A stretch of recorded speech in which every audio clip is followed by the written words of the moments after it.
Guten Morgen.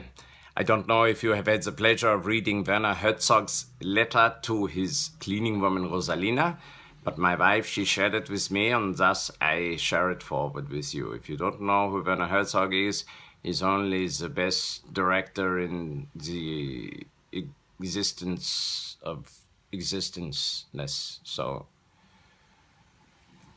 see Fitzcarraldo, in which several indigenous peoples were killed, but it was, if you ask him, for a good cause. Yes, of course. So, I digress. Rosalina, woman, you constantly revile me with your singular lack of vision. Be aware, there is an essential truth in beauty in all things, from the death throes of a speared gazelle to the damaged smile of a freeway homeless. But that doesn't mean that the invisibility of something implies its lack of being. Those simpleton babies foolishly believe the person before them vanishes when they cover their eyes during a hateful game of peekaboo. This is a fallacy. I didn't know that. I'm glad he points this out. And so it is that the unseen dusty buildup that accumulates behind the DVD shelves in the Rampus room exists also.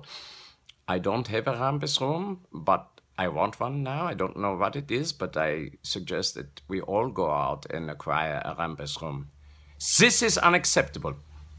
I will tell you this, Rosalina, not as a taunt or a threat, but as an evocation of joy. I feel the joy, for sure, and the love. The joy of nothingness, the joy of the real. I want you to be real in everything you do. If you cannot be real, then a semblance of reality must be maintained. A real semblance of the fake real or real. He puts in some quotation marks. I have conquered volcanoes and visited the bitter depths of the earth's oceans. Nothing I have witnessed, from lava to crustacean, assailed me like the caked debris haunting that small plastic soap hammock in the smaller of the bathrooms. Nausea is not a sufficient word. In this regard, you are not being real. Now we must turn to the horrors of nature. I'm afraid this is inevitable. Nature is not something to be coddled and accepted and held to your bosom like a wounded snake. Tell me, what was there before you were born? What do you remember?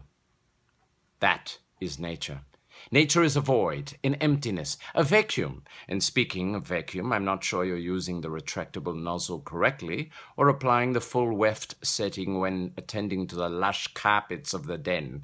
I found some dander there. I have only listened to 2 songs in my entire life. Now, for this, I must say bullshit. I mean, really, come on. 2 songs, and if that's the case, this explains everything. One was an aria by Wagner that, that I played compulsively from the ages of 19 to 27 at least 60 times a day until the local townsfolk drove me from my dwelling using rudimentary pitchforks and blazing torches. The other was Dido. Both appalled me to the point of paralysis. Every quaver was like a brickbat against my soul. Music is futile and malicious. So please, if you require entertainment while organizing the recycling, refrain from the pop radio I was affronted by recently. May I recommend the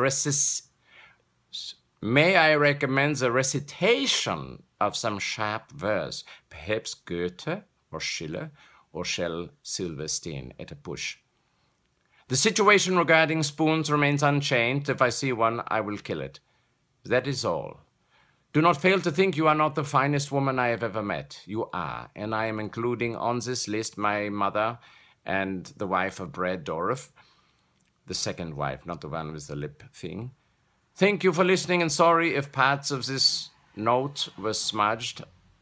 I have been weeping. The money is under the guillotine. Herzog.